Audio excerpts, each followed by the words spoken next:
The economic basis for people going out and finding information about the world is completely undermined. Google controls the biggest web browser in the world, the most popular mobile operating system. Those are being looked at more closely by competition regulators. The question is it in someone's short-term interest to kind of tear the whole thing down?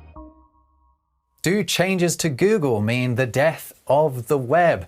Companies who've always relied on the search engine for traffic say they are no longer getting the clicks. So to work out what's going on, I'm joined by Joe Teasdale, Head of Tech at Enders Analysis. Joe, thanks a lot for being with us. Google search is changing, isn't it? Yeah, absolutely. I mean, Google search is always changing since its launch, but the changes more recently are really kind of worrying some of the publishers who've come to rely on Google for traffic, the traffic that they need. What are the changes to the Google search results pages that have meant that certain websites are getting a lot less traffic? Well, there's a basic kind of disconnect in the interests of Google and some of the sites that it works with. Its ultimate users are the end users. They're people like you and me who are searching for things. They need to find information, products, that kind of thing. And more Google is looking to answer those queries without passing people on to other sites. So if you search for, what time's the match tonight, Google will just tell you in line in the search. And that's great for users, but it does mean that more and more people don't have to then go on to the sites which have maybe gone out and discovered this information in the real world. And is ultimately the aim of that is keeping people on Google so that they are then exposed to more advertising and Google can make more money?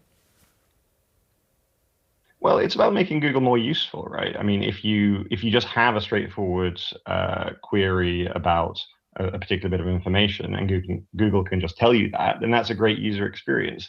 The question is, does that undermine the whole basis of the web, which is what led to, which is what enables Google to answer those questions in the first place, right? And it's the same thing with shopping, right? And that is a big commercial category for Google, right? If you want to buy a pair of shoes and you search the brand, in the past maybe you click through to the brand's website, you go to their checkout, you find it on Amazon. Now a lot of the time at the top of the search page, there's a bunch of product listing ads which you can click on, you can check out, basically in the same environment that Google's providing. And that's a great user experience, but it does mean that, Google is keeping more of that value within its own systems. And that also means that Google is having a bigger say on which sites things are being sold through, right? Because Google tends to, it would appear, and based upon some leaked documents in particular about how Google search works, that it does favor sites that have been around for a long time, that have built up a good reputation, but also are already quite big. Yeah, for sure. I mean, Google has a real problem because they have, well, it's a nice problem to have, right? They have more than 90% share of the search market. And so there are literally millions of sites who are looking to get to the top of that list, either by offering a great service to users or just by trying to kind of game the Google algorithm. So all the time, Google is looking for these kind of proxies, which will ensure that they give those high quality sites more prominence, because it's no good for anyone if they serve up a bunch of kind of spammy nonsense, right? Because people will click through to it and they'll have a bad experience. They'll stop using Google for the things that they need. All of this is very bad news for small retailers, and they're the ones that are reporting 90%, 95% drops in Google traffic over the past couple of years since these changes have been taking place. So do companies that have until now relied on getting traffic through this, I suppose what's really a platform for them, Google search, now need to have a rethink about how they try to find their customers?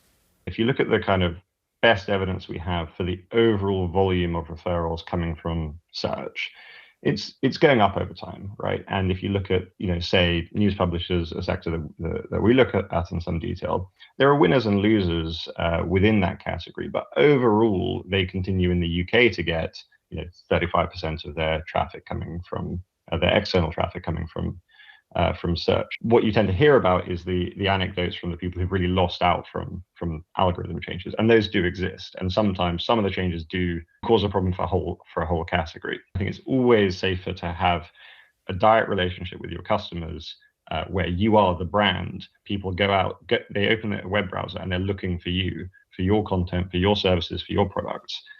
That's always going to be a stronger position, because even if they do come to you via search, instead of searching, shoes, they're searching Nike, right? And you're always going to get that referral traffic if people are looking for your site in particular.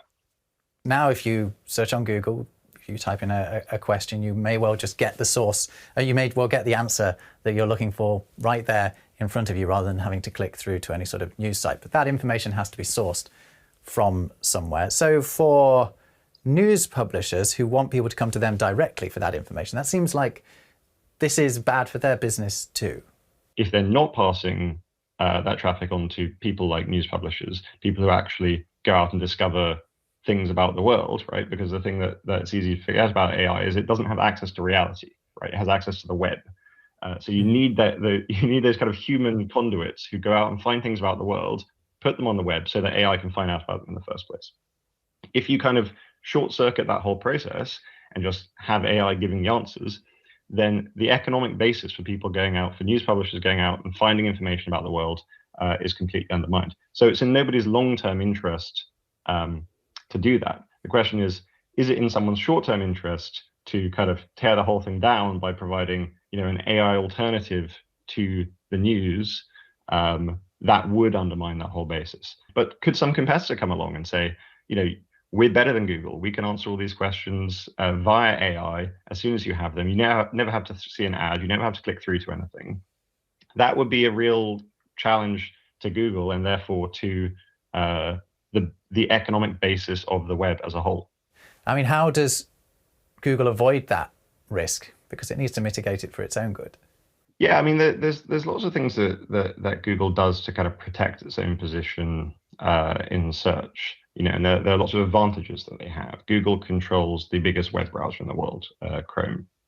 They control the most popular mobile operating system in Android, and they've been able in the past to basically kind of favor their own money-making operation, which is the search business, through the control of those services. That's a kind of dynamic that competition regulators across the world are starting to take a closer look at, because it does seem unfair that Google can sort of bed in its own position in search, which is where it has a 90+% share of the market, through its control of these other surfaces.